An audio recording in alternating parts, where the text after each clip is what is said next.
Quand on s'imagine prof en secondaire, immanquablement, on se voit devant une pile de copies à corriger. Et si on pouvait changer cette image d'Épinal du professeur de secondaire? C'est ce qu'on va questionner avec Marie-Camille dans cet entretien. Nous parlerons forme scolaire et évaluation constructive. Bienvenue Marie-Camille. Bonjour Nathalie. Est-ce que tu te souviens de l'événement qui t'a fait basculer sur cette question de l'évaluation? Euh, je me souviens, ouais, c'était en 2014, tu vois, comme je m'en souviens Ah bien. ouais. J'avais essayé plein de choses dans ma classe depuis mon année de stage, donc un moment, puisque j'ai fait mon stage en 2005. Et en 2005, j'avais le premier événement qui était, je me suis dit, ouais, c'est bon, j'ai compris comment enseigner. Au bout d'un an, tu sais, j'avais fait des remplacements, j'avais fait des colos et tout. C'est bon, j'ai compris. Super court. Ah, je donne un contrôle, rien. Et je fais, ah mais c'est pas possible, en fait, ça marche pas. Et je me suis dit, et la question qui me turlupinait depuis donc 10 ans, c'était, mais là, du coup, je vais faire de la remédiation. Et du coup, Mhm. ils vont comprendre, mais ça va pas changer leur note. Et du coup, quels intérêts ils ont à comprendre après la note? Et je dis, ah, mais ce système est absurde, il y a quelque chose à changer. Et en 2014, septembre 2014, enfin en juin 2014, je me suis dit, après avoir testé plein de choses, je suis arrivée au moment où, à fur et à mesure de faire les tâches, je me suis dit, je vais faire je vais leur dire, bah voilà, ce que je veux que vous appreniez, c'est ça. Donc j'ai posé ce que j'appelle maintenant aujourd'hui le curriculum. Et vous pouvez vous tromper autant de fois que vous voulez. La seule chose que je vais noter, c'est le nombre de fois où vous réussissez. Et ça a changé la dynamique de ma classe, mais j'ai annoncé ça en septembre. Et je me rappelle, le 20 septembre, on partait en voyage de classe avec toutes les premières. C'était en première. On partait en voyage de classe avec toutes les premières. Et donc j'ai dit, vous validez ça sur des exercices facultatifs, comme vous voulez, quand vous voulez, je sais pas. Rendez-moi ce que vous voulez. Je corrige et si c'est bon, je donne des points. Et les élèves me poursuivaient dans le bus scolaire pour me rendre leurs devoirs maison. Ah, Madame, c'est énorme. est-ce que vous pouvez prendre ça? Et tout. C'est le voyage scolaire quand même là. Et donc mes collègues étaient là. Franchement, Marie-Camille, t'abuses de leur donner des devoirs de maison pour le voyage scolaire. Je suis là, mais c'est à rendre quand ils veulent. Et en plus, c'est facultatif. Alors les Mm. collègues, ils en revenaient pas. Et c'est là où je me suis rendu compte qu'en fait, que ce changement de vue par rapport à l'erreur et d'arrêter de pénaliser l'erreur, ça a débloqué la classe, mais il y a vraiment un effet cliquet, quoi. Et on se retrouve avec des élèves qui nous poursuivent pour nous rendre des trucs. Ouais, en fait, ce que je trouve génial là dans ce que tu racontes, c'est que soit on a une vision euh, qui nous fait dire que franchement, les jeunes, ils n'ont pas envie d'apprendre, on est toujours contre eux et Mm. toujours à vouloir. Et si on change le paradigme, si on change d'image, ben non, en fait, tout le monde a envie d'apprendre des choses nouvelles, quoi. Exactement ça, l'élan d'apprentissage qu'il y a chez l'humain. Ouais. Pour moi enfin, c'est pas possible, c'est forcément quelque chose d'évolutif, c'est tellement universel, tu vois. Et là, Mmh. dans les profs que j'accompagne, ils sont en train de faire ce cliquet parce qu'on enregistre ça, on est en septembre, donc ils sont dans leur classe. Et ils me racontent ce qui se passe dans leur classe. Il se passe exactement la même chose que dans ma classe, mais c'est Ouais, pas possible. ouais, C'est ouais. forcément quelque chose de très universel qui est même dans la construction même.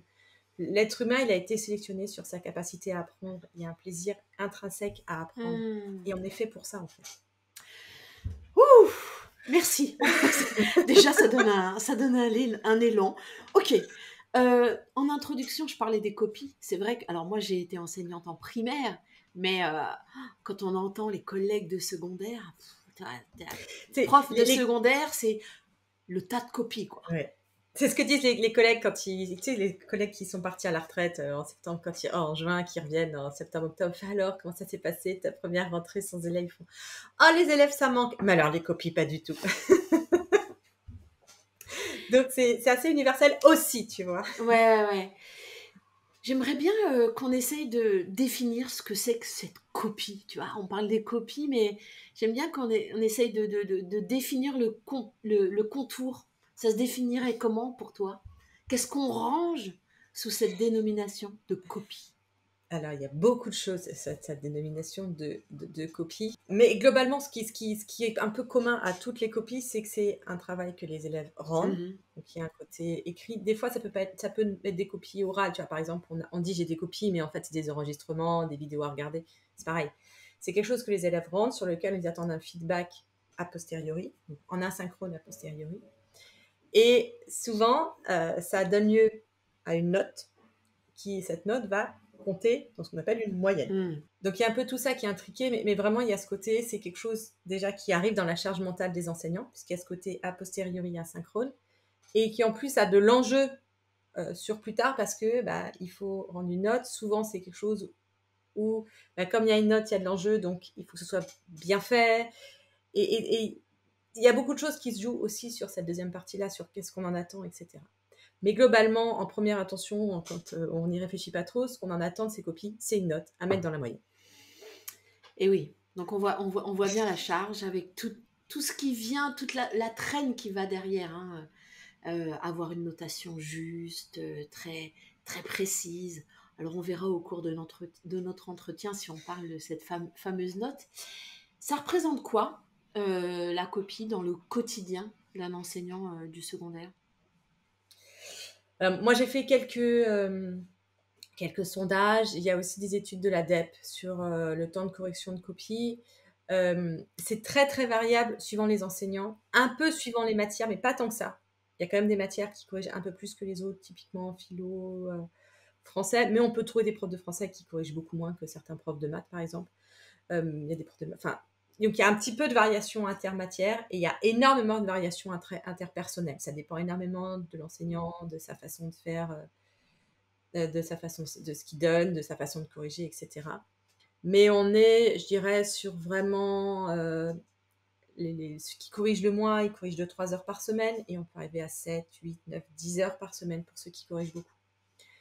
Et le problème des copies, c'est un peu le temps de travail quand même, parce que ça peut être long, et surtout le fait que ça déborde partout. Donc on a tendance à corriger le soir, les week-ends, les vacances, et en fait c'est des choses qui viennent manger le temps perso. Et c'est ça aussi la source d'irritation professionnelle des enseignants. Et la source d'irritation, enfin en tout cas tu en as donné un peu les prémices dans ta présentation. Est-ce que c'est le fait qu'il y a tellement de pression et ils ont l'impression, ils ou elles ont l'impression que c'est pas forcément efficient? Est-ce qu'il y a ça aussi sur cette représentation des copies? Ben justement, non, Ok, tu vois. d'accord. Aujourd'hui, la recherche montre que la façon de faire est pas très efficiente, mais ce qui bloque les enseignants, c'est pas que c'est cette question-là, est-ce que ça sert à Ouais. quelque chose. Quand ils se posent et qu'on les fait réfléchir, ils sont tous là, non mais en fait ça sert pas à grand-chose. Mais quand ils ont leur copie avec la note à mettre dans la moyenne et leur copie à corriger, ils sont tous persuadés que c'est hyper important ce qu'ils font. Et donc, on n'est pas, si tu veux la logique d'enjeu, Oui. qu'on se met nous-mêmes, hein. Cette logique d'enjeu est beaucoup plus importante que la logique d'efficacité. Ok. C'est pas grave si c'est pas efficace parce qu'il y a beaucoup d'enjeux. En fait. Il y a quelque chose qui est de l'ordre aussi de la représentation du métier. Est-ce qu'un enseignant du secondaire se dit bah non, moi, les copies, Ça, ça fait pas partie de mon métier, quoi. Alors non, personne, même moi, quand j'enseignais, j'avais encore des copies. Mais tu vois, moi, quand j'avais mis en place mon système d'évaluation et mon système de correction de copies, j'avais donc 2 classes de terminale, donc, qui sont des classes globalement respectées comme étant à fort copie. Et je corrigeais environ 1 heure par semaine toutes les semaines, plus à chaque fois qu'il y avait un DST, un bac blanc, donc 2 à 3 fois par trimestre. J'en rajoutais le temps, plus 2-3 heures en gros à chaque fois qu'il y avait un DST, etc. par trimestre. Mais globalement, ce qui est important à comprendre, c'est que si les élèves composaient 2 heures, on va dire 2 heures, moi j'arrivais à corriger le tas de paquets de copies, donc 35 copies de physique, en 2 heures. Donc mon bac blanc c'est 3h30, je corrige le paquet en 3h30. Et sur ce genre de copies qui sont très irritantes, bac blanc, DST, parce que les élèves posent longtemps, il y a beaucoup d'enjeux puisqu'il y a un gros coefficient. Je sais qu'il y a certains profs qui peuvent, à commencer par moi en début de carrière. Je me souviens, à mes premières copies de bac blanc, je passais 3/4 d'heure par copie, tu vois. Sur une classe de 35 élèves, tu arrives à plus de 20 heures très très facilement. Et du coup, j'ai oublié la question. Non, mais la question, c'était celle de est-ce qu'on peut imaginer notre métier, quelles sont les causes de cette représentation finalement du métier dans l'histoire de notre métier, dans les représentations qu'on a de notre métier et la pression qu'on se met sur les épaules. Oui, c'est ça.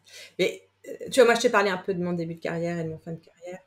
Et clairement, j'étais beaucoup plus efficace et les élèves apprenaient beaucoup mieux quand je corrigeais 1 heure par semaine que quand je corrigeais mon bac blanc en 20 heures.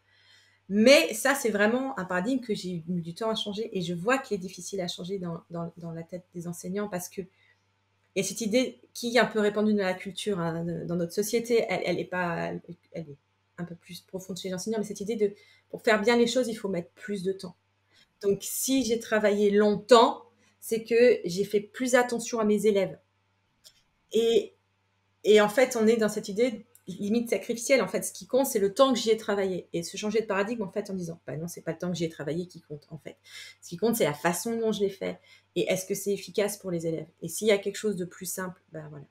Ben, ce sera plus efficace pour les élèves. Et cette deuxième chose aussi, qui est de dire, c'est quelque chose que je répète beaucoup aux enseignants que j'accompagne, c'est ils disent oui, mais tu te rends compte, on se dit, il faut que je corrige longtemps, les élèves, ils ont donné de leur énergie sur ce DST.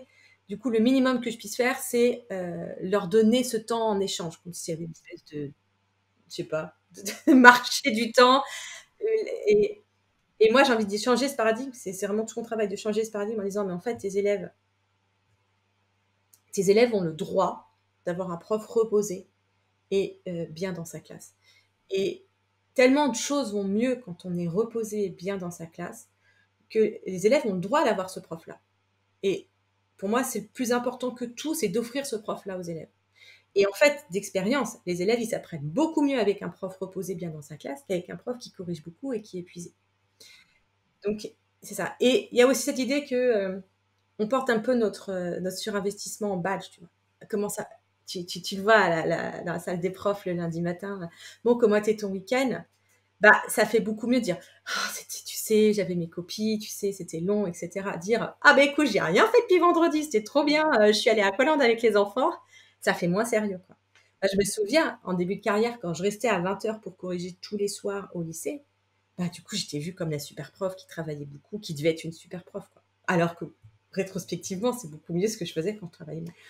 Donc, première question à se poser de soi à soi, c'est quel rapport on a finalement à ces copies, à ce geste professionnel, et qu'est-ce que ça occupe Exactement. comme place. Je trouve intéressant C'est de se ça. dire, ah waouh, Est-ce que je corrige pour moi? C'est-à-dire pour rassurer le bon élève, pour montrer que je fais bien mon travail, que je me sacrifie bien, et que du coup, bah, ce qui est important, c'est que j'y mette du temps. Et ça, en fait, c'est travailler pour soi, parce que c'est pour apaiser une certaine idée de la tout à conscience fait. professionnelle. Ou est-ce que je corrige pour les élèves? En mode, ok, comment est-ce que je leur donne un feedback efficace, tout en ayant un prof reposé et en étant vraiment centré sur les élèves. Les élèves, ils n'ont pas besoin de profs épuisés.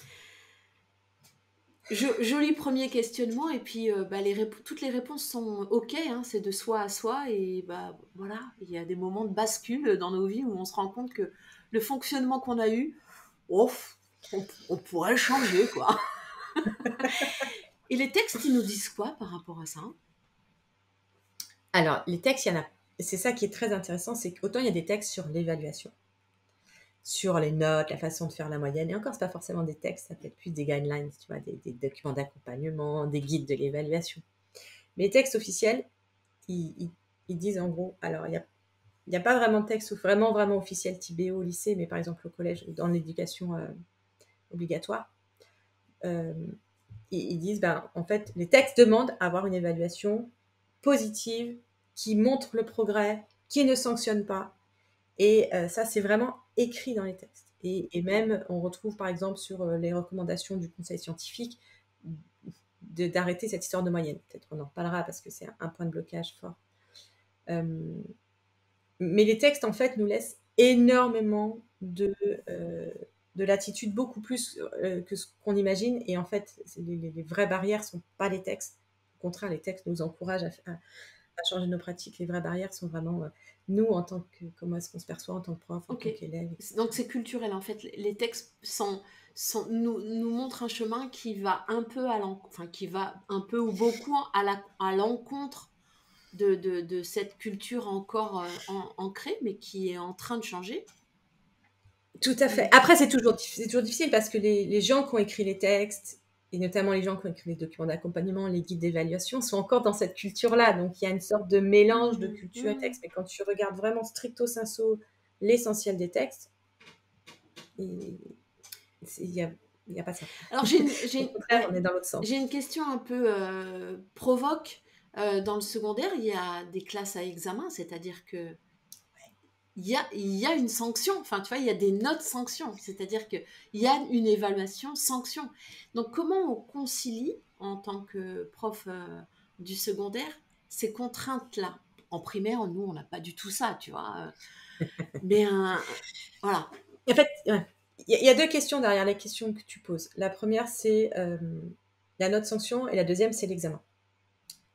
Je vais commencer par la note sanction parce que tu dis: «Ah, ça touche que des classes à examen». Pas tant que ça, parce que ça touche la note sanction aussi, elle touche tout ce qui va être lien avec l'orientation, que tu vas avoir dès la quatrième. Donc autant sixième, cinquième, mais dès qu'on est à partir de la quatrième, en fait, les notes permettent, les notes ont un rôle de société dans la société. C'est ça qui permet la sélection et elles ont aussi un rôle de communication avec les parents.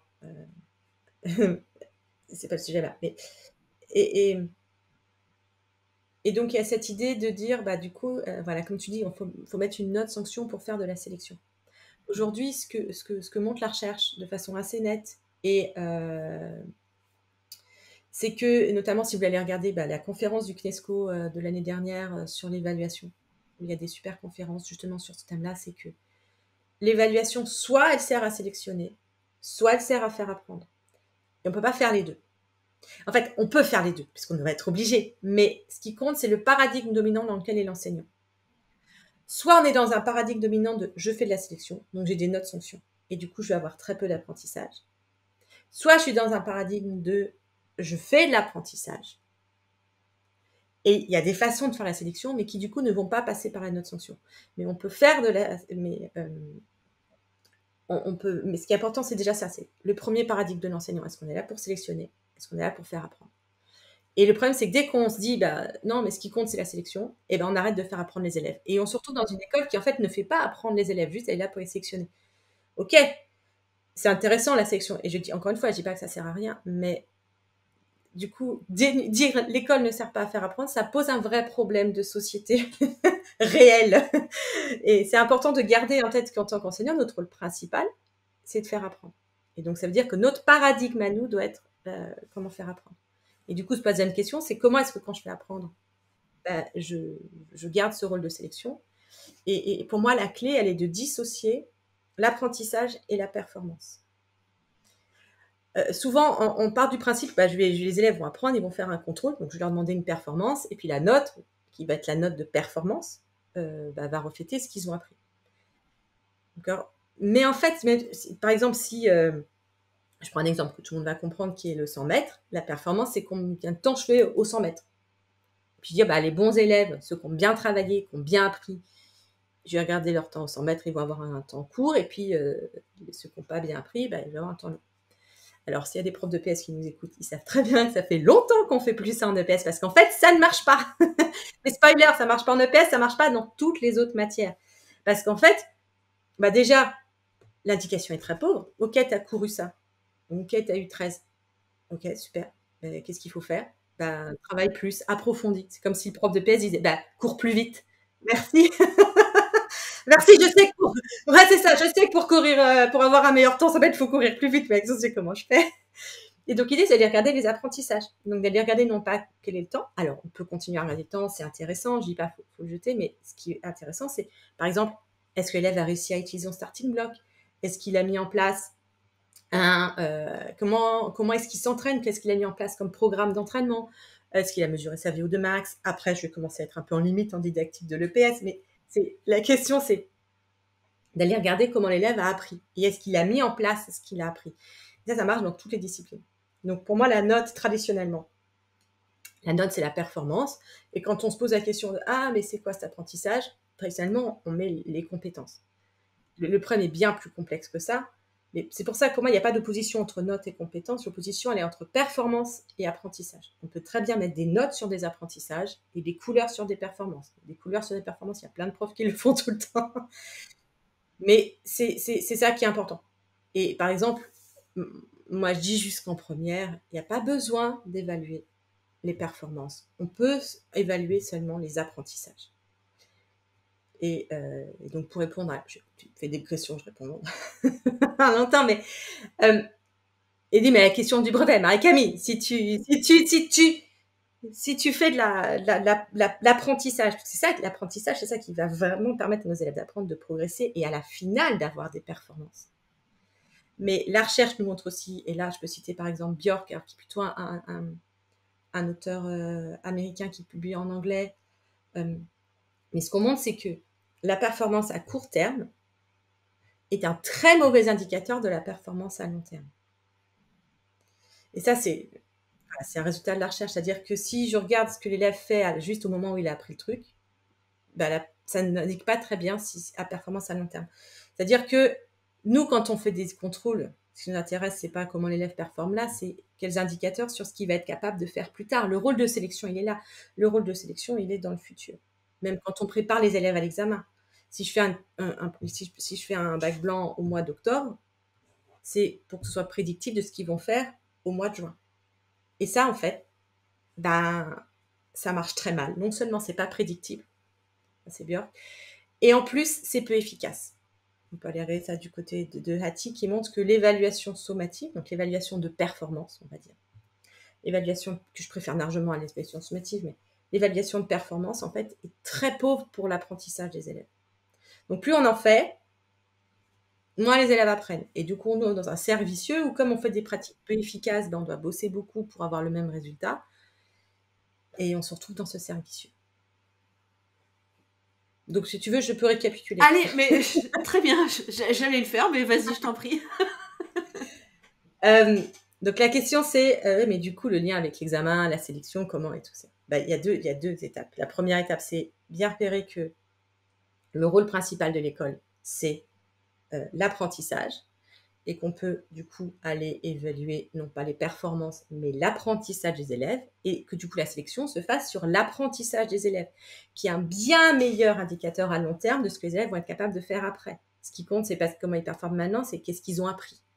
Et donc aller évaluer l'apprentissage. Et la deuxième chose, sur la performance, notamment la préparation à l'examen, faire performer les élèves comme ça beaucoup, c'est en fait les entraîner assez mal. Donc, l'idée, c'est de continuer de l'apprentissage profond qui permet d'ancrer les choses le plus longtemps possible. Et on switch en mode bachotage ou préparation à l'examen, 6 semaines avant l'examen, et là, on fait que ça.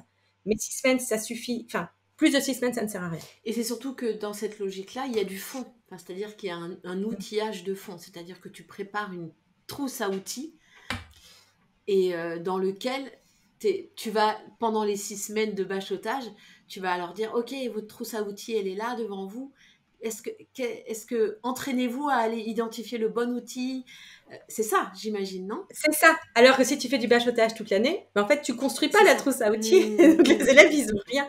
Donc, c'est exactement ça. Toute l'année, et toute l'année d'avant, et toutes les années d'avant, on construit la trousse à outils pas à pas, dans le profond.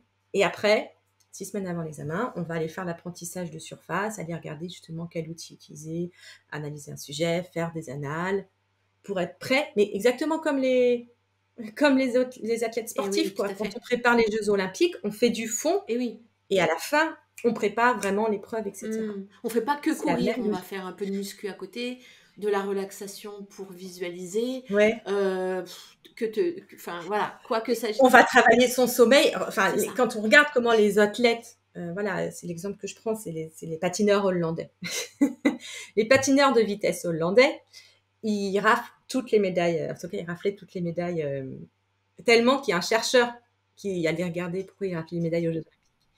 Et ce qu'il a remarqué, c'est que leur entraînement, il n'y avait pas de vitesse. Jamais. Ah, oui. En fait, quand ils arrivaient aux qualifications des Jeux Olympiques, ils ne s'étaient jamais entraînés à faire de la vitesse. Ils ne faisaient que du fond. Exactement. Ils faisaient que de l'apprentissage, que de l'apprentissage, que de l'apprentissage.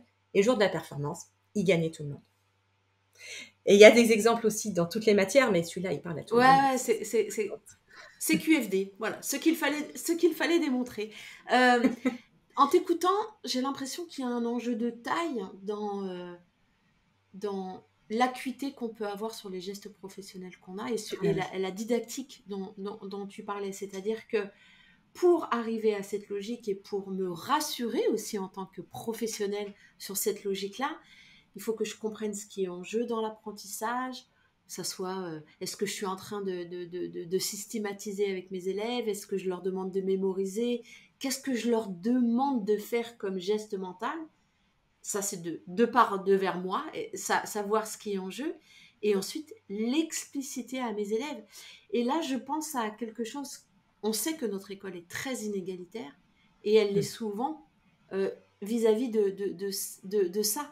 C'est-à-dire que nos élèves issus de, de couches sociales dites favorisées implicitement utilisent tous ces modes de pensée, et nos élèves qui sont dits défavorisés, et je le mets vraiment entre guillemets, c'est juste que on leur a jamais dit en fait qu'il fallait qu'ils fassent ça avec leur cerveau, mais ils savent très très bien le faire si on leur dit.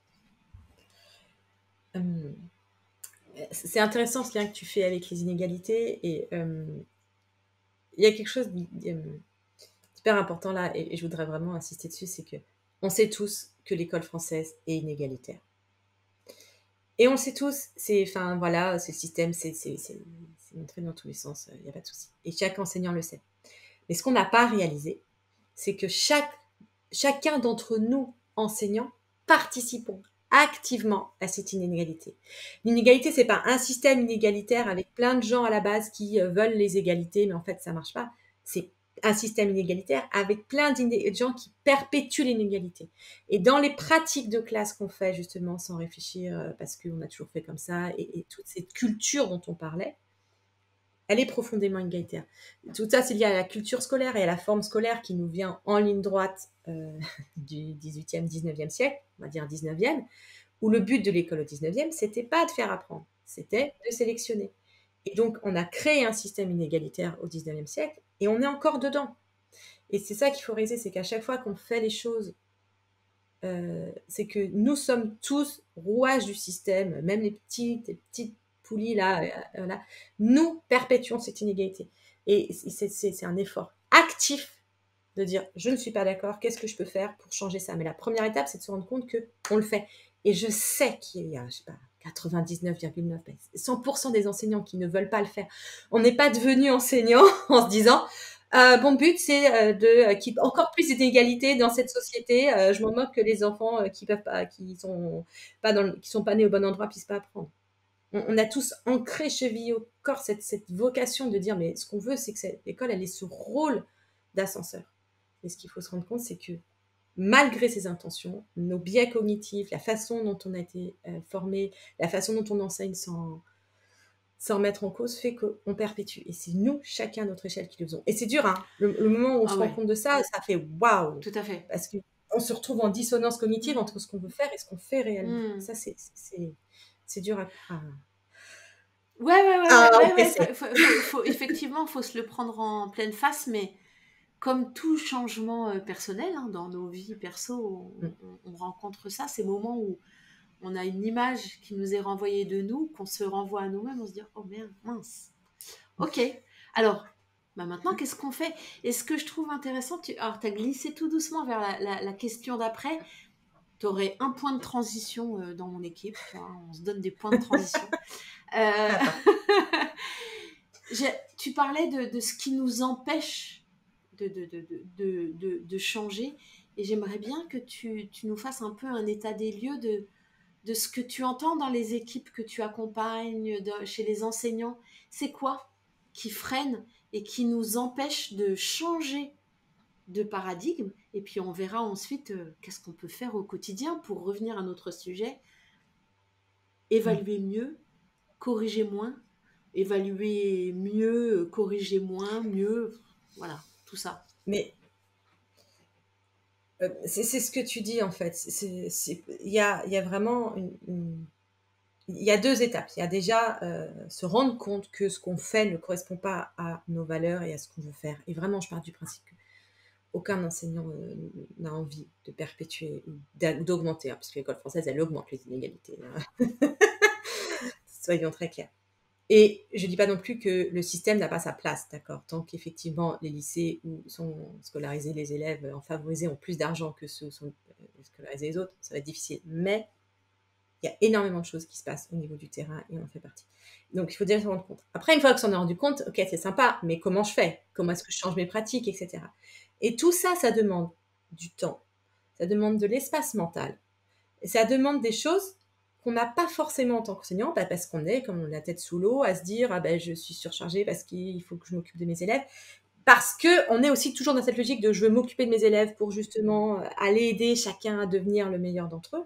Et du coup, on se jette à corps perdu là-dedans et on oublie d'attribuer des ressources intellectuelles, de temps, d'énergie sur aller regarder les problèmes de fond. On est trop occupé à pédaler sur notre vélo pour un moment relever la tête et te dire, ok, mais est-ce que je vais dans la bonne direction en fait? Là, je pédale vite, mais où est-ce que je vais? Mais où est-ce que je vais, ouais. Et c'est pour ça que pour moi, la porte d'entrée de l'évaluation, elle est intéressante parce que quelque chose qui prend beaucoup de temps en secondaire, c'est la correction de copie. Et c'est quelque chose qui nous empêche de prendre du temps. Et c'est déjà, et moi, c'est une porte d'entrée sur laquelle j'ai accompagné beaucoup d'enseignants et ça fonctionne bien. C'est déjà, tu prends ton tas de copies et tu divises par 2 ton temps de correction de copie par semaine. Juste ça. Tu n'as pas besoin de changer toute ta pratique. Tu gardes tout pareil. Tu prends ton temps de correction, tu le divises par 2. Oui, mais Marie Commis, comment tu fais? On va y venir. Mais déjà, tu fais ça. Ça, c'est simple à faire, en fait. Et je vais expliquer comment faire parce que c'est simple. Mais une fois qu'on a fait ça, tout le temps qui est dégagé, on peut l'utiliser, et j'incite fortement les enseignants à le faire, à justement se poser la question. Est-ce que je vais dans le bon sens? Qu'est-ce que je vais questionner? Et aller se poser ces questions qui sont hyper importantes. Et la première chose à faire, c'est de se laisser le temps de se les poser. C'est libérer du temps. Mais oui, indispensable. Et donc, on en revient, je boucle à ce qu'on a dit, sur changer, pour pouvoir se libérer du temps, la première chose à faire, c'est changer d'identité professionnelle. Ouais, je sais. Un bon prof, ce n'est pas quelqu'un qui travaille beaucoup. D'accord? Un bon prof, c'est quelqu'un qui est reposé et disponible pour ses élèves. Et on ne peut pas faire ça si on travaille beaucoup. Donc ça, c'est la première chose à changer. C'est mes petits mantras, tu sais, que je donne. Bien sûr. Ouais. Un bon prof, c'est quelqu'un qui est disponible pour ses élèves et qui est reposé. Des élèves ont le droit à quelqu'un de reposé. Et l'autre mantra, c'est tu es la personne la plus importante de la classe. Donc, déjà, c'est le premier changement de paradigme. Du coup, on se dit, il va falloir que je fasse quelque chose. Je vais diminuer mon temps de correction. Et après, ça laisse le temps pour aller changer les chantiers de fond, les escaliers, comme j'appelle les choses qui font qu'on change sur le long terme. Ok, changement de paradigme, un virage à 180 degrés, avec les questions qu'on vient d'aborder sur cette première partie. On passe au concret, enfin voilà, concrètement, je fais quoi? Alors, on est bien d'accord que là, dans cette liste que tu vas nous donner, on va esquisser des pistes à aller explorer, mais comme tu le dis, il n'y a rien de magique. Il faut du temps, il faut de l'espace mental. J'imagine qu'il faut des essais et des erreurs, et échanger avec d'autres collègues, se sentir soutenu, et ça se fait sur plusieurs années. Ça se fait sur plusieurs années, ça se fait à plus. Ça, c'est. Bon, on en parlera peut-être un moment, mais moi, je suis beaucoup dans la tribu, c'est important. Si on veut faire un changement de paradigme, on ne peut pas le faire tout seul. Si on est entouré par des gens qui pensent que les bons profs, c'est ceux qui travaillent beaucoup, notre cerveau préhistorique, il ne va pas nous laisser changer, parce que ça veut dire se faire exclure de la tribu. Notre homme des cavernes, il est en mode non, danger, tigre attend ça, mais il ne nous laissera pas faire. Je peux t'interrompre là sur cette histoire de la tribu parce que ça me fait penser à... Je me souviens avoir reçu François Muller il y a quelques années et il disait si vous ne trouvez pas votre tribu à l'intérieur de votre établissement, trouvez-la ailleurs. Il faut que vous ayez cet endroit en fait, sécure sur lequel vous pouvez vous reposer. C'est exactement ça. La tribu, c'est pas quelque chose, un nice to have, quelque chose qui est bien, qui nous permet d'être bien dans des pompes. Nous sommes des êtres sociaux. Donc, notre cerveau, il va fonctionner de la façon dont la tribu fonctionne. Et si on n'a pas, et donc, de toute façon, on aura une tribu. La question, c'est est-ce que c'est une tribu choisie ou est-ce que c'est une tribu subie? Et le problème des tribus subies, c'est que du coup, on se retrouve à adopter les comportements. À adopter, merci, les comportements et les valeurs des tribus subies. Et souvent, le surinvestissement, c'est une valeur des tribus dans certaines salles des profs. On peut citer comme valeur toxique qui ne nous aide pas à être bien dans notre classe, c'est travailler beaucoup, du coup se plaindre des élèves, ça c'est souvent très bien vu, de se plaindre des élèves, etc. Donc repérez si votre tribu subit, quelles sont les valeurs. Est-ce qu'il y a beaucoup de râleries en salle des profs? Est-ce que les gens râlent parce qu'ils travaillent beaucoup, parce que les élèves sont pas bons? Auquel cas, ça c'est vraiment des signaux d'alerte, c'est pas la bonne tribu. Et on ne peut pas, et j'insiste, hein, c'est pas oui je sais mais je laisse dire, mais non, c'est-à-dire que le cerveau humain, il est fait pour que si on entend les choses de façon répétée, il l'intègre de façon implicite. Et c'est pour ça, la propagande, ça marche. On sait tous que c'est faux, mais si on l'entend suffisamment de fois, notre cerveau pense que c'est vrai. Et ça, c'est notre construction humaine. On ne peut rien y faire. Donc la seule solution, c'est de se couper de la source. Et donc de choisir sa tribu. Exactement comme le dit François, il faut aller choisir une tribu. Quelles sont les valeurs de la tribu? Et c'est ça justement qu'on a chez les profs que j'accompagne, les profs heureux, où c'est une tribu où dans les valeurs hautes, il y a on prend soin de soi, les élèves, c'est les mantras que je répète, etc. Donc là, c'est la tribu que j'accompagne, mais on peut se trouver des tribus. Il y a être prof, je suis sûre que vous avez des tribus. Oui, c'est ça. on a une petite tribu, oui, c'est ça, exactement. Mais c'est vraiment ça. Et pour le coup, le numérique, merci, quoi. Exactement. Le tribu réel, c'est celle qu'on est obligé d'avoir. Enfin, on peut avoir des collègues, on n'est pas obligé d'en faire une tribu. C'est ça. Et aller chercher des gens qui ont poser les valeurs que vous voulez avoir, aller chercher des gens avec qui vous partagez ces valeurs, c'est hyper, hyper, hyper important. On peut pas faire un changement de paradigme tout seul. Donc, de toute façon, ça va prendre du temps, mais indispensable, c'est de pas être tout seul. Je suis désolée. Je sais que c'est dur quand on est tout seul avec ton collège et les profs qui râlent, mais c'est juste pas possible de faire autrement. C'est ça. Non, mais on peut aussi avoir. Je trouve que c'est bien d'avoir conscience de ça. C'est que on se dit, ok, en fait, c'est normal que je me sente épuisée professionnellement quand je suis dans une équipe où je me sens en dissonance, où finalement il y a des choses qui infusent comme ça chez moi, où je mets une force énorme de colère, de conflit tout le temps, tout cet espace, toute cette énergie que je mets à être en colère, à dire non mais c'est n'importe quoi ce que vous faites, ben, je le passe pas à réfléchir et à construire. Donc trouvez-vous votre tribu. Première des choses. Ok, ça c'est la première des choses.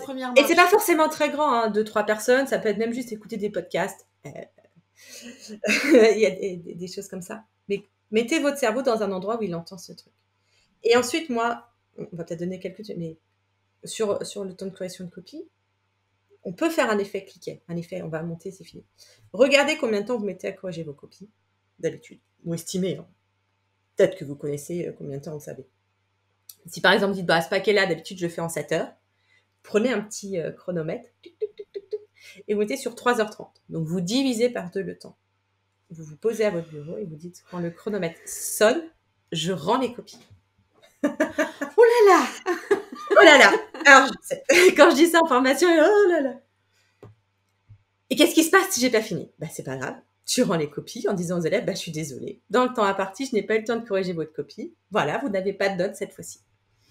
Après ça, cette expérience, j'ai fait faire à plusieurs centaines d'enseignants. Ils ont tous rendu leurs copies. On n'arrive pas à se projeter dans je vais pas rendre les copies, c'est pas possible. Surtout si, bref. Et donc en fait, ce qui va se passer, quand vous allez voir que le minuteur descend, vous allez passer très rapidement sur les copies de la fin. Et dans votre tête, vous allez être mais je suis en train de bâcler. Et ça va être dur. Et c'est bâcler, je donne pas ce que les élèves méritent, etc. Et en fait, le changement de paradigme, il se fait là. Il se fait dans l'action. Dans le fait où ce qui est plus important pour vous, c'est les 3h30 où vous ne corrigez pas. Et ce n'est pas plus important juste pour vous. Parce que c'est important pour vous. Pourquoi? Parce que c'est important pour les élèves. Les 3h30 que vous avez dégagées en corrigeant, il est beaucoup plus important que les 5 minutes que vous auriez pris sur chaque copie pour corriger. C'est ça qui fait progresser les élèves. C'est les 3h30 où on ne corrige pas.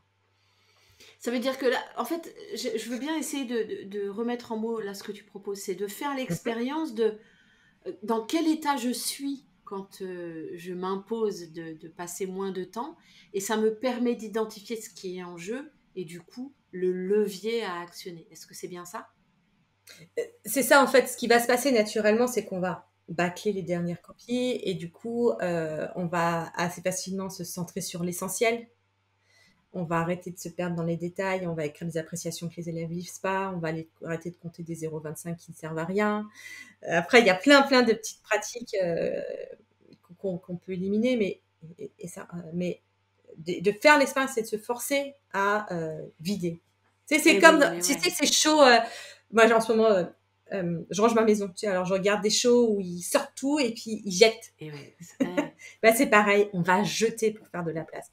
Donc, on jette en mettant un chronomètre en divisant par 2 et on se force à le faire. C'est désagréable. Ça veut dire C'est désagréable, qu'intuitivement, mais on apprend énormément de ouais, choses. intuitivement, finalement, quand on fait cette expérience-là, on sait ce qu'on attend en priorité de nos élèves sur ces copies-là, et c'est ça qu'il faudrait apprendre à identifier dès le début. Exactement. Exactement. De faire l'expérience, après on se dit, mais en fait, sur cet exercice-là, j'attendais ça, etc.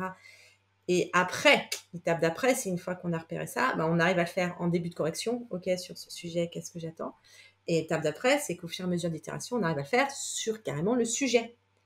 Quand on construit le sujet, on construit le sujet sur OK, qu'est-ce que je vais attendre de mes élèves, etc. Et on commence à construire des sujets qui sont plus faciles à corriger. Typiquement, l'exemple que je prends avec les profs de SVT que j'accompagne, c'est que traditionnellement, les profs de SVT, il y a de choses à lire, ils ne rien que de lire la copie, c'est très long. Tu lis pas la copie. Tu vas aller repérer déjà dans la copie s'il y a des choses importantes. Si les choses importantes, elles n'y sont pas, tu sais qu'elle n'a pas la moyenne. Tu vas pas aller regarder à quel point il n'a pas la moyenne. Bon, là, on rentre un peu plus dans du technique, mais l'idée aussi, c'est que si on corrige pour les élèves, c'est important que le feedback soit pour les élèves. Or, plus les élèves sont en difficulté, moins ils peuvent avoir de feedback opérationnel. C'est-à-dire que ils arrivent trop vite en surcharge cognitive, il y a trop vite trop d'infos. Donc, plus les élèves sont en difficulté, moins il faut mettre de choses sur la copie. Ça, c'est hyper important. Il faut Et prioriser. plus les élèves, exactement, on n'a pas le choix. Donc, souvent, on met énormément de temps sur les copies difficiles à lire, des élèves en difficulté parce qu'on met du rouge partout, on met plein d'appréciation pour les aider. Mais en fait, ça les aide pas, on est en train de les noyer. Donc, sur les copies des élèves en difficulté, on met très peu de choses. Et du coup, il suffit de scanner, de repérer les 2-3 trucs hyper essentiels. Moi, je dis le truc même essentiel qu'ils n'ont pas. Et on l'écrit sur la copie et on passe à la copie d'après. Il y a plein de trucs qu'il ne sait pas faire, mais ça ne sert à rien de lui mettre le nez. Ça va juste le démoraliser, il va juste jeter sa copie. Et inversement, on peut passer un peu plus de temps sur les copies des élèves qui sont à 17, 18, 19, 20 pour aller mettre un peu plus de choses parce que eux, ils vont pouvoir aller le chercher. Et c'est ça, tu vois, ce changement de paradigme. Je ne corrige pas pour moi, pour me rassurer sur le fait que j'ai bien vu tous les problèmes dans la copie. Je corrige pour l'élève. L'élève, il peut entendre une chose. OK, c'est quoi la chose que je vais lui faire passer? On se trouve une tribu. On divise nos temps Ouais, de correction par 2. On pense et on réfléchit nos feedbacks pour les élèves. pour les élèves. Autre chose à proposer comme piste d'exploration? Ça, c'est juste la piste d'exploration. Oui, mais en fait, déjà, du coup, une fois qu'on a corrigé son temps de correction par 2, là, on a corrigé les performances. Souvent, les copies, ce qui bloque, c'est les performances. Et bien après, on peut ouvrir tout le champ de comment on évalue les apprentissages. Et oui. Et là, pareil, s'il y a une seule chose à dire, c'est de construire un système d'évaluation qui évalue les apprentissages sans pénaliser l'erreur. Si vous voulez arrêter de traîner vos élèves, d'en avoir marre, enfin, tu vois, comme tu disais, en devoir à chaque fois les pousser à apprendre, à travailler, c'est épuisant. Épuisant. Et ben, il y a peut-être plusieurs secrets, moi j'en ai trouvé un, c'est arrêter de pénaliser l'erreur. Le jour où on fait ça, c'est arrêter de pénaliser l'erreur et les élèves se mettent naturellement à travailler. Et donc pour ça veut dire changer son système d'évaluation. Donc évaluer les apprentissages sur lesquels on peut avoir justement t'as pas appris là, c'est pas grave, tu vas refaire. Et du coup, quelque chose qui pénalise l'erreur, forcément, j'avais déjà donné un spoiler plus tôt, c'est la moyenne. Donc, si vous voulez, ce qui bloque vos élèves, pour vous la faire très courte et un peu caricaturale, ce qui bloque vos élèves, c'est la moyenne. Donc, arrêtez de faire une moyenne, tout simplement. Tout simplement. Ça ne veut pas dire ne mettez pas de notes sur le bulletin. Il y a plein de façons de mettre des notes sur le bulletin. Donc, moi, la façon à laquelle je forme sur mettre des notes sur le bulletin, c'est l'évaluation constructive. Mais par exemple, on peut faire des ceintures on peut faire des ceintures. On peut faire, par exemple, si on veut continuer à avoir un type moyenne, je dis prof, tu fais 5 interros et tu gardes les 3 meilleures notes. Comme ça, l'élève, il peut se planter. Ou tu fais des évaluations de rattrapage. Quel que soit ce qu'on fait qui enlève le côté erreur, ça va changer la dynamique de classe. Et la moyenne, le fait que chaque note compte dans la moyenne, ça bloque l'apprentissage, c'est fini, les élèves ne peuvent plus rien faire parce que comme ils ne peuvent pas se tromper, ils ne peuvent pas apprendre. Est-ce que dans ton guide évaluation et neurosciences cognitives qu'on peut télécharger sur ton site aborde ce genre de choses et donne à voir des pratiques très concrètes à aller explorer? Oui, tout à fait. Bah, justement, ce guide, il est construit pour les enseignants parce qu'ils sont justement le nez dans le guidon. Et donc, moi, je suis allée regarder la recherche pour vous, pour pas que vous ayez à lire tous les bouquins qui souvent sont en anglais. Et je suis allée chercher vraiment les 5 choses que la recherche nous dit. Cette chose-là, il faut arrêter de la faire. Donc, typiquement, faire des bacs blancs pour entraîner les élèves, il faut arrêter de le faire. Et à chaque fois, dans la deuxième partie, donc sur les 5 pratiques, je montre ce que la recherche donne et je dis des pistes concrètes à mettre en place en classe. Donc là, vous allez trouver des pistes concrètes à mettre en place pour changer votre évaluation dès demain. Merveilleux. Alors, on est bien d'accord que pour terminer sur ce grand sujet de l'évaluation, de la correction,